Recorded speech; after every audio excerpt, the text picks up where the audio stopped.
আসলে আমি আসছি ছোট একটি উদ্যোক্তা। আসলে অল্প পরিসরে কোনো কিছু দিয়ে শুরু যদি করা যায়, বাড়ি থেকে আপনারা অনেক কিছু করতে পারেন।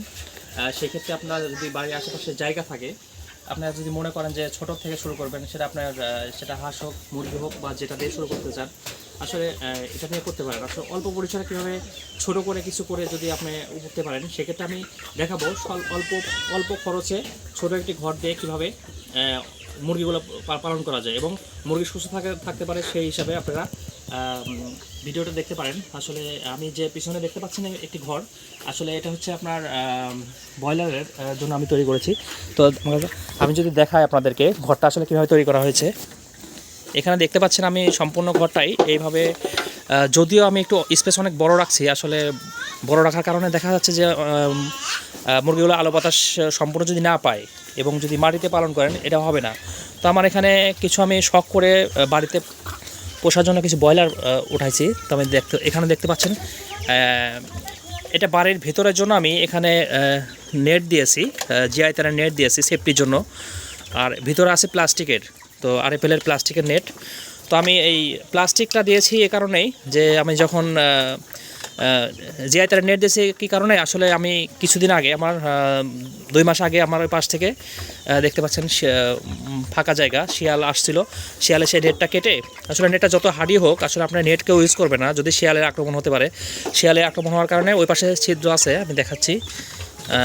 ছিদ্র হওয়ার কারণে ওই পাশে ছিদ্র যে দেখতে পাচ্ছেন এখানে কাটা, তো এখান থেকে শিয়াল এসে আমার এখানে 20-25টা মুরগি ছিল ব্রয়লার, একটা মুরগির ওজন ছিল 5 কেজি করে। তো ওই সম্পূর্ণগুলো নিয়ে গেছে।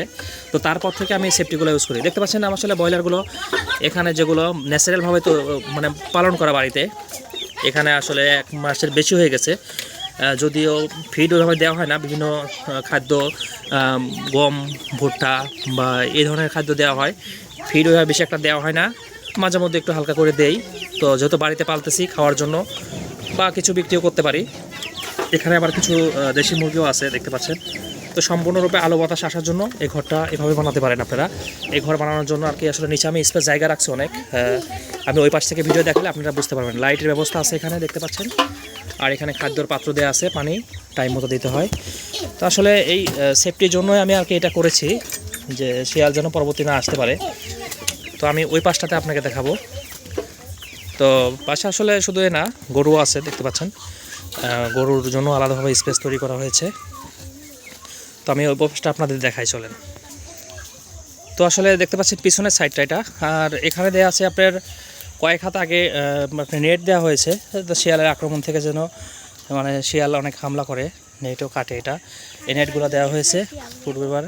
তো আসলে দেখতে পাচ্ছেন এখানে স্পেসটা মানে আলো বাতাসের জন্য শুধু করা হয়েছে, যেহেতু সাইডে জায়গা, এদিকে জায়গা আমাদের অনেক পরিমাণ আছে।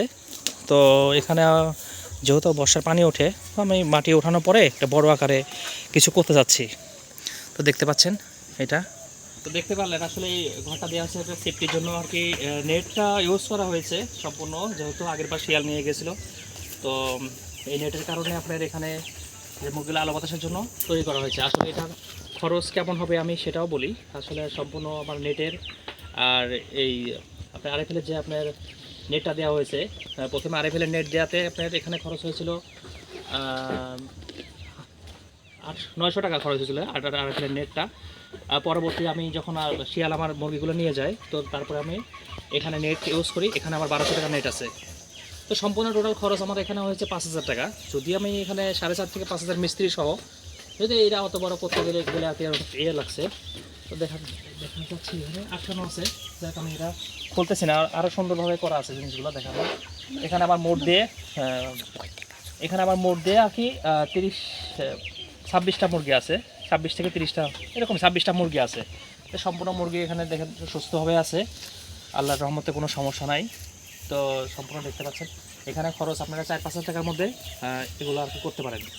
তো আসলে লাস্টে বলতে চাই কি, আপনারা বাড়িতে কেউ বসে না থেকে ছোটোখাটো পরিসরে আসলে যদি আপনারা খামার করেন মুরগির, সেক্ষেত্রে আপনারা কিন্তু এখানে একটা ছোট উদ্যোক্তা হতে পারেন এবং ছোটো থেকে আপনারা বড় হতে পারেন।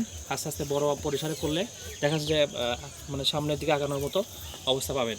যাই হোক, আপনারা যারা নতুন আমার ইয়েতে ফলো দিবেন অবশ্যই। এবং আমি আরও যেহেতু অনেকগুলা খামার আমার আছে, আরও স্টেপ বাই স্টেপ অনেকগুলো ভিডিও দেবো। আর কারো যদি কোনো জানার কিছু থাকে অবশ্যই আমাকে নক দিবেন। আর যারা নতুন আছেন পেজে, অবশ্যই আমার পেজে ফলো দিবেন। দেখা যাচ্ছে যে আপনাদেরকে আমি যদি কোনো সহযোগিতা করতে পারি সেক্ষেত্রে অবশ্যই করব। তো সবাই ভালো থাকবেন, সুস্থ থাকবেন, আল্লাহ হাফেজ।